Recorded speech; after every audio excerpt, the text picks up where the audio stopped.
OUPS. I'll have a few words at the end about how it's gone and that sort of thing. I'd like to get your feedback on that. But one thing I was going to mention is we were going to video this presentation. So if you've got a question that you want to ask but you don't really want to have it recorded, then save it till the end. Does that make sense? And you can ask your question then. Otherwise it'll be on the video. And so if you're a bit worried about it, save it till the end and then we can sort it out at that point. Now I'm very pleased to keep our links with the OU going. And Ginny's going to be back again in September for our showcase of OU research, basically. Yeah, talking about something different now. But she's going to be talking about turn on, tune in, and don't stress out. So we're moving up into the digital age, and we'll get a real update on how stresses can be combated or increased by that. Okay, thank you, Ginny. We haven't done anything yet. So I'm Gini Harrison. You might recognise me. My face does pop up on a few of the modules at the Open University, D100, 200, 300. So I apologise for my mug bombarding you across the qualification.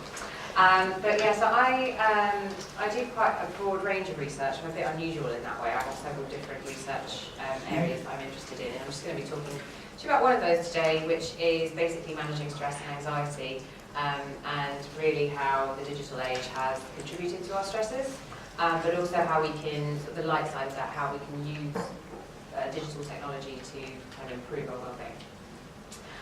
So I'm sure you'll all agree that we're living in a digital age. These are the latest Ofcom figures from last year. So almost all adults in the UK own a mobile phone.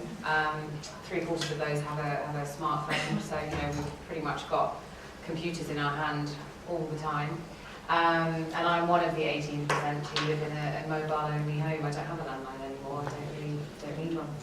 92 million subscriptions, mobile phone subscriptions, and over half of those are on 4G. So again, that's a real move to using the phone as an internet device. And the figures down here are just in terms of broadband, which I'm not really going to talk about so much. So it's really the sort of mobile phone issue that we're really at saturation point with mobile phone ownership in the UK. And it's not true for all age groups, it is there are differences. So for some reason, I don't know why the over 65s, they stopped collecting data after 2015, no idea why.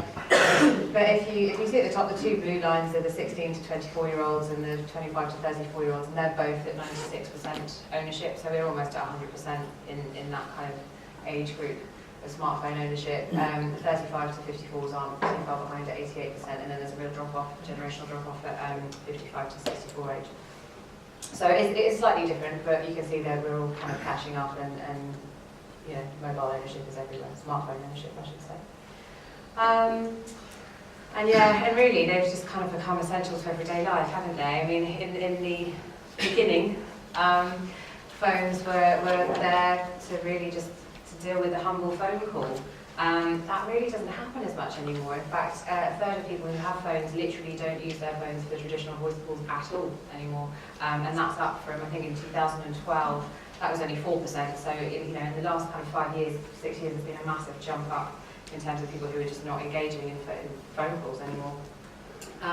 So what do we use it for everything. Emails is a big one. We get our news through the phones, shopping. Can't really go out Amazon anymore. All the social medias, which I'll talk about a bit more, because I think this is a really big one in terms of online stresses and anxiety causes. We get our music, our TV, our food through smartphones, and we use it to navigate the world. And this is completely me. This happened to me the other day in Milton Keynes when I was trying to find a restaurant, and I was standing directly in front of it, looking at my phone, going, I don't know where it is. So I completely got this. So that our over-reliance on smartphones is great in some ways, in that we've got technology and we can find the answer to almost any question in seconds just by getting our phone out. But it does have kind of negative consequences both on my spatial ability and other things which I'll talk about in a second. I'll talk a bit about the dark side of technology. So this is a recent study by Apple who came out saying that iPhone users unlock their phones 80 times a day on average, which is quite a lot. Millennials check their phones more than 150 times a day, so that's kind of serious kind of addiction, if you like. Yeah, we tap, swipe, and engage with our phone in some way, shape, or form, on average about 2,600 times a day. Most of us are checking our phones in front of people, when we're in front of the TV, when we should be sleeping. You know, we have them all the time, while we're eating, everything. They're everywhere. And a third of adults, recent studies said they look at their phones within 5 minutes of waking up, and a tenth of those look at them immediately on waking up. So yeah, we're pretty wedded to our phones. So are we becoming mobile addicts? Are we addicted to smartphones? Well, yeah, is the short answer. They are deliberately designed to be addictive by the technology companies. We know quite a lot about addiction. We know how to kind of make somebody addicted to something, particularly in terms of gambling. And you can think of them a little bit like slot machines. I mean, you know, the little pings and notifications that you get are very similar to kind of the noises and stuff that you get on a slot machine. And you just need to think about, you know, like, how do you feel when you look at your phone and you've got a good message? You feel good, right? I mean, you feel good when you look at it compared to when you think that your phone's gone off and it hasn't, and we call that phantom vibration syndrome. When you look at it, there's nothing there. You're like, so yeah, so you know, and this is one of the things that's really at the centre of addiction with anything, and particularly with slot machines, is this idea of linking something that you do with feedback in some way. And the thing that really lies behind addiction is this variable reward feedback pattern. So they've looked at with rats, for example. So you can have rats in like a cage, and they'll press a lever, and every time they press a lever, they get food. And they learn that lever equals food every time. And they just don't, you know, they don't really care about it that much, because they just know that that's an inevitable outcome. So they'll get bored, go away, come back, press a lever, get food.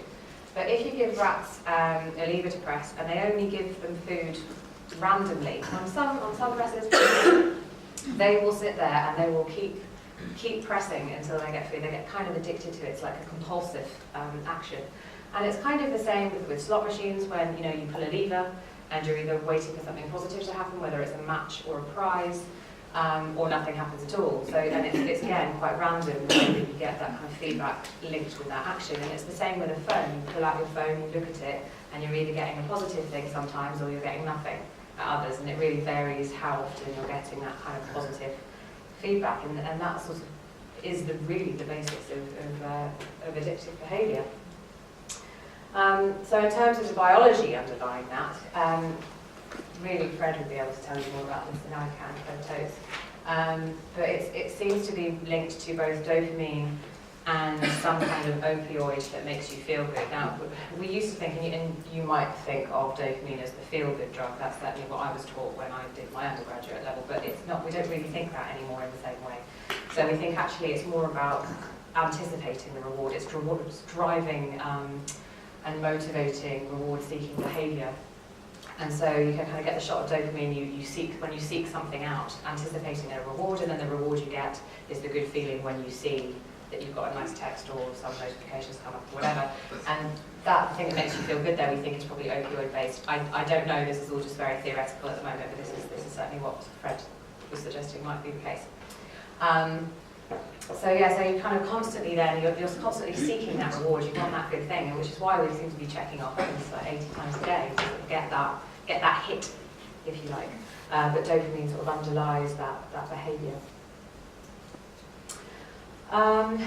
Yeah, so it does seem like we're kind of becoming dependent on our phones. There is some kind of addictive thing going on there.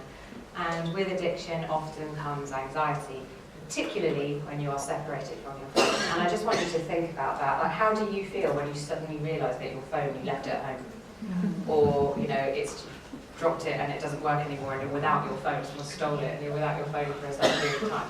I mean, it makes me feel horribly uncomfortable, I'll be honest. And yeah, and I'm sure, you know, most people would feel the same. And there's been quite a few studies on this where they look at either sort of threatening to take away people's phones to see how that, see what reaction you get from that. And some people really, really experience intense stress and anxiety from this, from even the threat of it happening. And they'll even exhibit like classic withdrawal symptoms. And I've just got a couple of studies to show you about that. So the first one is Cheever et al. 2014. And he looked at US college students, and college students are in that age bracket who are the most reliant on their phones. And they walked into a room and their phones were either taken on them, off them, or they were switched off, but kind of near them. And this is quite a complex paper, and there is more to it, but I'm just kind of giving you the sort of basics findings here. I really like the way that they talk about mobile, what do they call it, wireless mobile devices, like summarised to WMDs.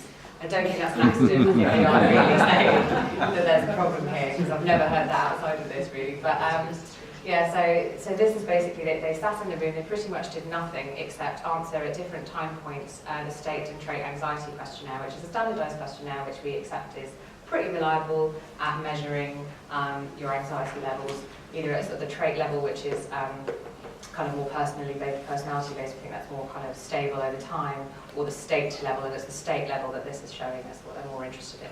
So how your anxiety shifts depending on environmental factors and where you are and stuff.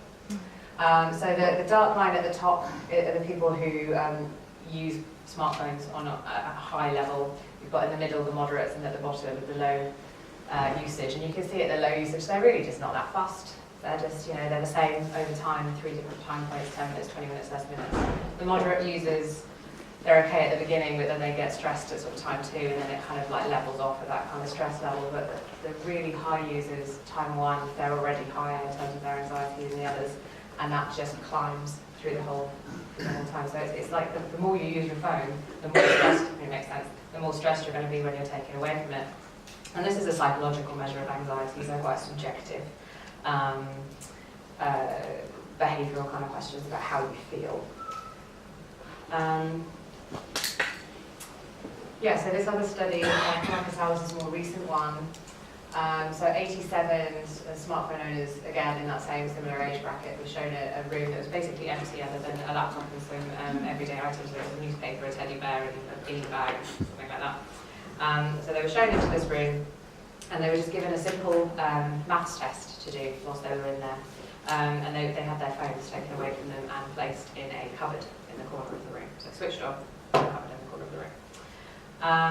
They were attached to heart monitors, so while the last one was looking at sort of the psychological measure of stress and anxiety, this one is looking at more observable physiological responses. So particularly heart rate. So yeah, so half were told to switch off their phones, the other half had their phones removed and placed in the corner in the cupboard of the room. After finishing the test, they were left alone, and what they didn't know was they were just being secretly filmed, so they were just kind of given space, and I can't remember how long it was for, but it was a good few minutes to kind of just do what you normally do in a room.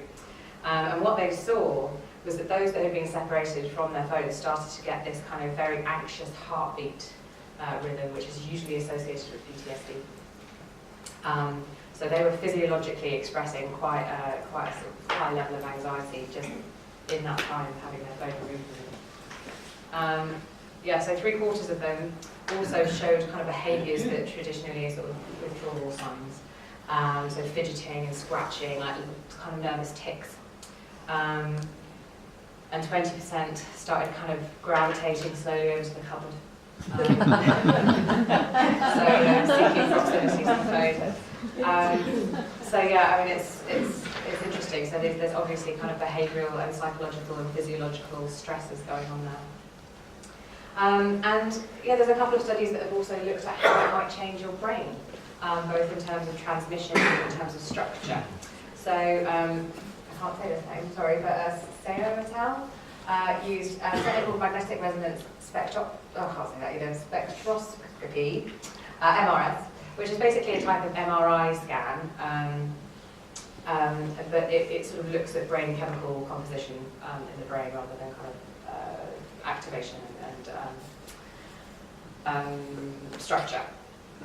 And so 19 people who had been diagnosed or had been, they use the word diagnosed, but I'm sort of not entirely sure what they mean by that. But anyway, 19 people that they identified as having a smartphone problem or addiction, and 19 people that didn't. and they looked at their brain, basically, and they found that those who were addicted had increased GABA levels, which is a neurotransmitter that regulates sort of brain functions, and one of those central brain functions that it's involved in is anxiety.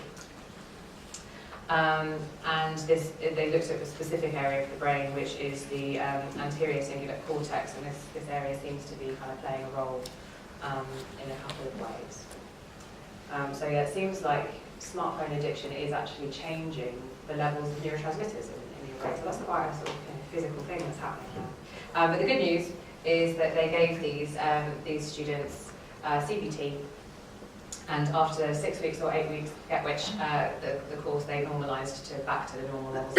So whilst you are getting physiological changes, they can be reversed through therapy. So that's great, that's good news.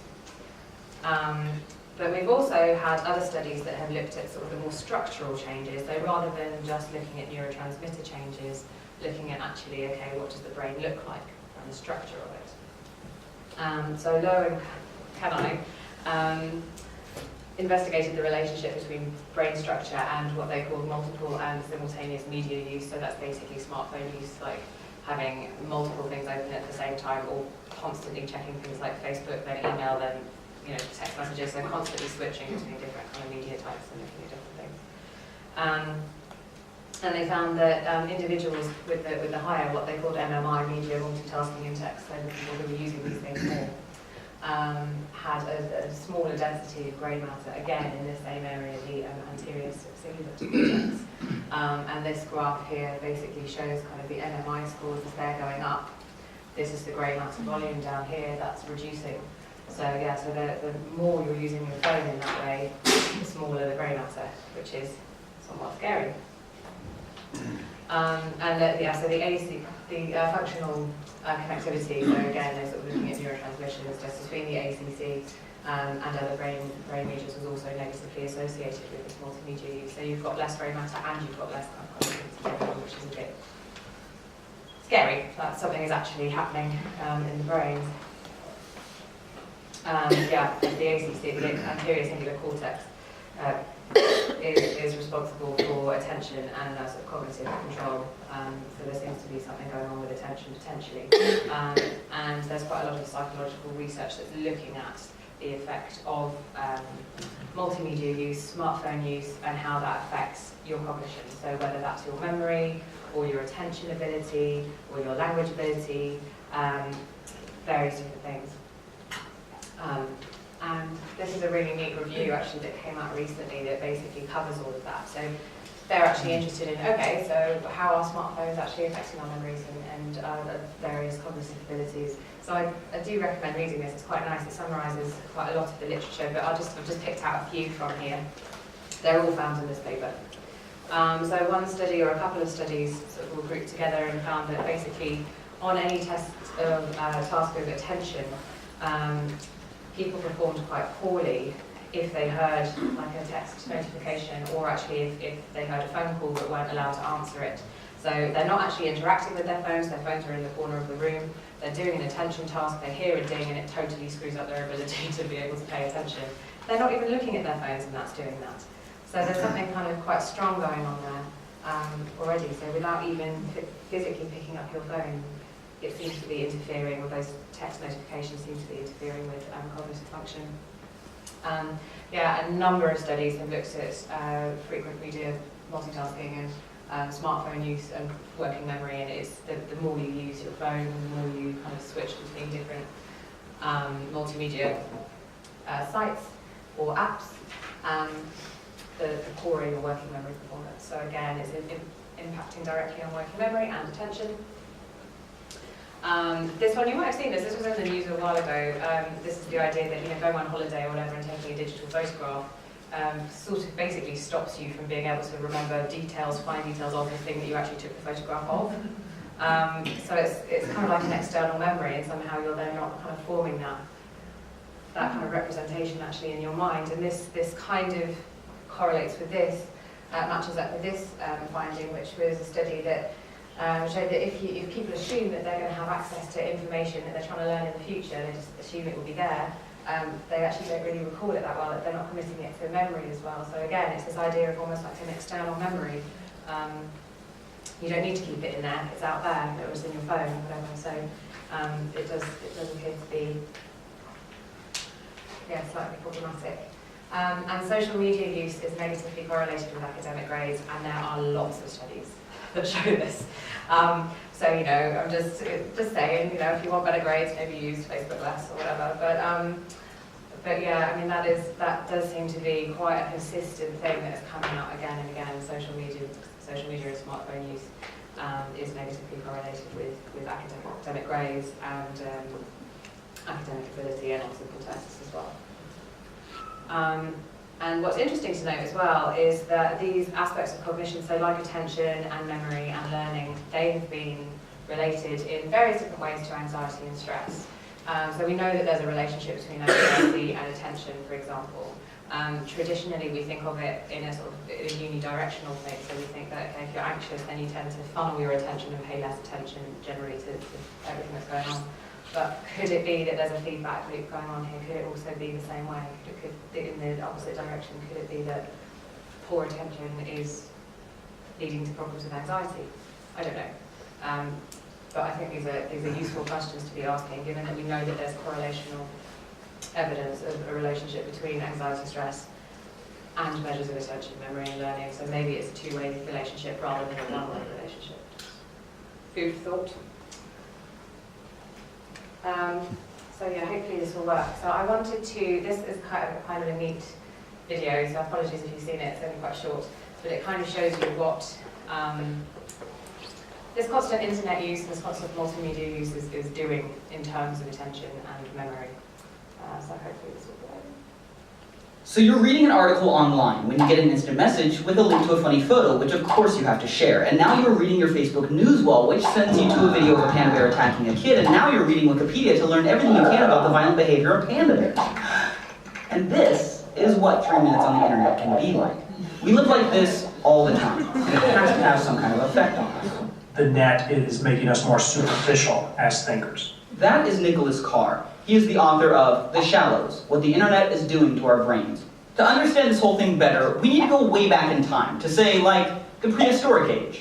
You wanted to know everything going on around you, because the more you knew about your surroundings, the less likely you were to get attacked by a predator. And there's even evidence that our brains release some dopamine, pleasure-producing neurotransmitter chemical, to reward us for seeking out and finding new information.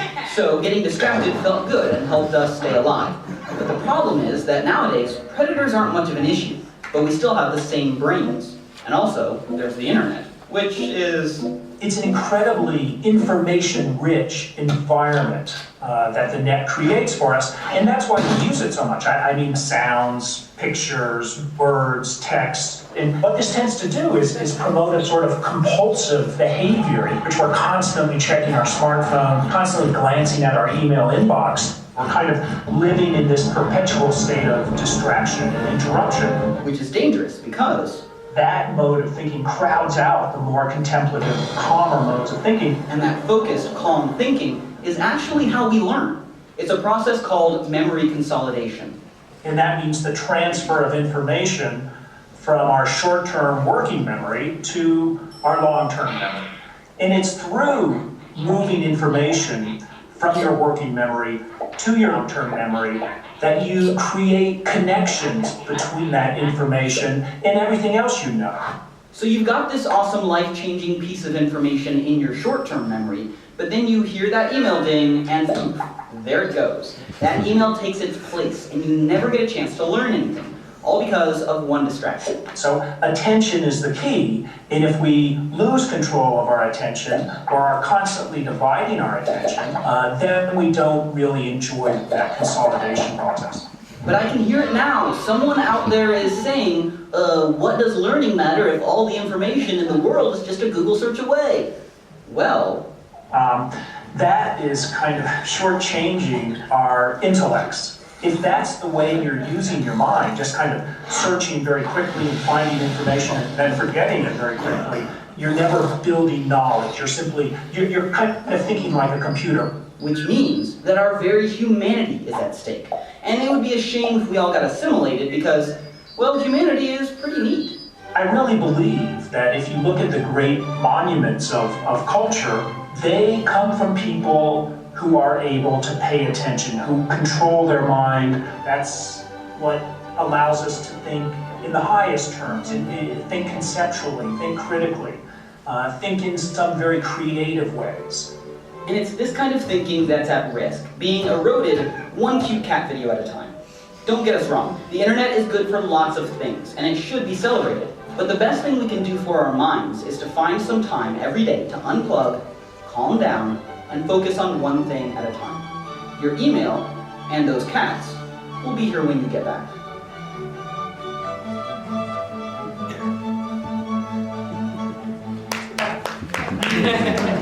So, you know, it's a somewhat simplistic view, but I like that one. So you're reading an article. Okay, so before I get on to, as they say at the end, you know, there are, is that me? Yes, sorry. Before I get on to what they're saying, you know, about how you can kind of maybe de-stress and switch off, let's just focus a little bit on some other things that are slightly problematic in terms of smartphone use. So sleep dysregulation is something that's massively related to smartphone use and multimedia use. I mean, sleep is really the foundation of resilience. There's a strong relationship that's been shown again and again and again between sleep quality and resilience. So that ability to kind of bounce back. And poor sleep is related to high levels of anxiety and stress. I mean, there's a huge amount of research on this.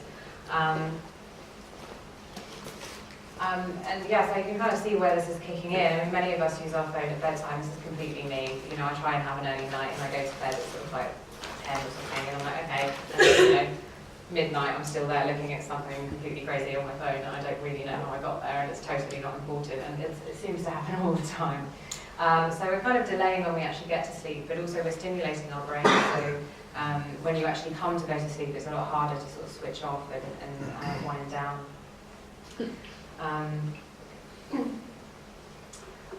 And also disrupted sleep is common. A third of adults say that they actually check their phone in the middle of the night because they don't turn off their notifications or anything, so it pings and they wake up and they check it. That's a third of us. I mean, that's not great. So broken sleep is really not great for sort of memory consolidation and for attention the next day.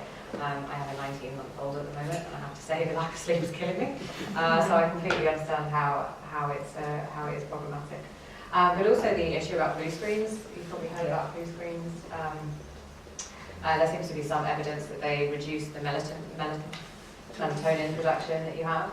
And melatonin is really the thing that kind of says, okay, it's time to go to bed now. You know, so if we don't really have that, it makes it harder to fall asleep and stay asleep. And there's also sort of this neat picture that I can't remember, I stole it from, I think it was a Telegraph, that basically shows all of the different ways that this kind of blue screen to blue light might be affecting you. So disrupting your sleep schedules, as I said, that can really affect memory and attention. Yeah, poor sleep basically makes it harder to learn. So again, it's kind of interrupting your cognitive function. I'm not overly sure about this neurotoxin one down here. Long term, not getting enough sleep can lead to neurotoxins. It's probably true. I haven't read the evidence for that one. Yeah, so melatonin is also linked to things like depression. It's also linked to anxiety and stress, so that's where that can come in as well. So that kind of interruption of the melatonin production, the thing that helps you sleep, may also be causing, or related to anyway, mood disorders in some way. Yeah, so apparently there's an increased obesity risk. Potential links to cancers, I haven't seen this again, so I'm not 100% sure on that one. But yeah, they're looking at the moment whether it can lead to cataracts and also the damage to the retina that can be caused. So there's quite a few things that this simple blue light can be doing to our health. And poor health is related to things like quality of life, which again is related to things like stress. So you can kind of see how there's lots of things that could potentially make you stressed. So that's all about kind of mobile phone use. But what are the sort of mechanisms through which we might be getting stressed through our experiences online? So what are the online stresses out there? Well, the big one, which is kind of obvious really, is the whole work-life balance thing. We used to have much more kind of, right, you know, we used to have switch-offs, 9 to 5 jobs, that's it, go home, switch off. That doesn't really happen anymore. We've got email in our pockets. It's all kind of a grey area. When does work end and begin. I mean, how many of you have checked work emails outside of the traditional 9 to 5 time? I mean, you know, if I've sent emails at 2 o'clock in the morning, it's ridiculous. Which also means that, you know, we're constantly available, we're not switching off, we're not